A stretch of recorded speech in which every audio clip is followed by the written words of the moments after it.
है, बता दें दर्शकों को अपने, जो मथुरा से आ रही है, जहां पे मथुरा और वृंदावन में नगर निगम में बीजेपी आगे चल रही है। वैसे भी कहा जाता है कि काशी और मथुरा जो है वो जुड़े हुए हैं आपस में, क्योंकि कई बार बीजेपी के नेता मन से कहते भी हैं अभी तो ये बाकी है, काशी मथुरा बाकी है, काशी का मामला सॉल्व हो गया, अब सिर्फ मथुरा बाकी है। लेकिन अब तो खबर आ रही है मथुरा में बीजेपी आगे है, और ये भी कहा जा रहा है कि जिस तरीके से मुख्यमंत्री योगी आदित्यनाथ ने हर मंच से ये कहा कि यूपी में ना अपराध ना दंगा, अब सब कुछ चंगा, तो अब तो बीजेपी के लिए नगर निकाय चुनाव में सब कुछ चंगा चंगा ही दिखाई दे रहा है।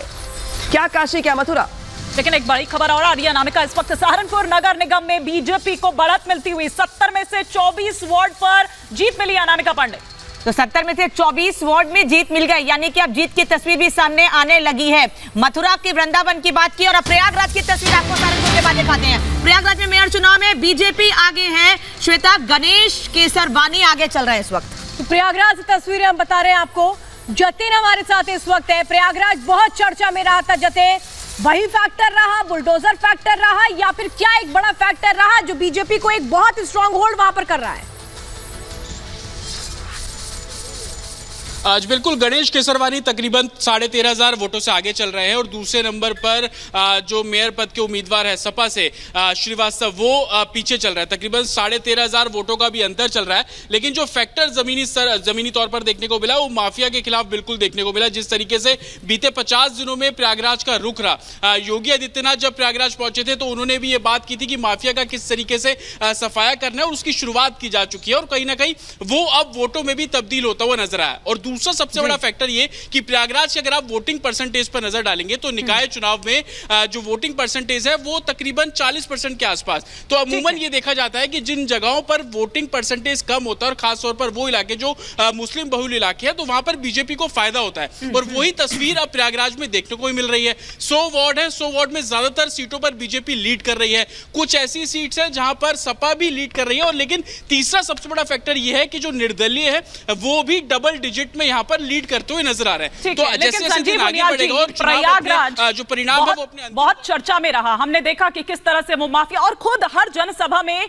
योगी आदित्यनाथ कानून व्यवस्था, ठीक बात है कि निकाय चुनाव की जब बात होती है तो नल नाली इन तमाम चीजों की बात होती है, लेकिन सुरक्षा तो हमेशा ही जरूरी है ना, सुरक्षा तो हमेशा ही सोचेगा ना, कानून व्यवस्था एक बड़ा मुद्दा है।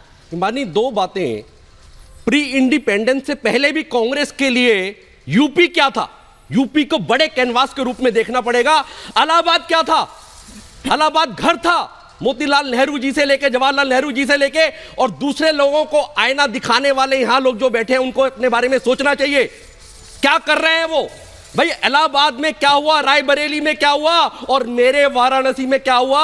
अगर कोई यूपी की बात करता है, वाराणसी की बात करता है, तो यहां पर बैठे हुए पैनल में महानुभाव आने नहीं देते वाराणसी के बीच में किसी को, परंतु आज कहते हैं हां बाबा की टंकार वह मेरे घर तक बोलती है। जहां पर मैंने स्टूडियो में पार्टिसिपेशन कर रखा है, उस गढ़ को मेरी विचारधारा ढा नहीं पाई, बल्कि बाबा के माध्यम से वो विचारधारा मल्टीप्लाई होके नालियों के रूप में, विकास के रूप में और लॉ ऑर्डर के रूप में लोगों के दिलों में बस गई। बीजेपी और आम अपना दल की जो एक गठबंधन है उसमें उपचुनावों में जीत मिली है। बड़ी जानकारी इस वक्त मैं बता रही हूँ, बताइए, बोलिए आप दुष्यंत नागर जी। पिछली बार भी बनारस में कांग्रेस के प्रत्याशी को 1.25 लाख के करीब वोट मिली थी।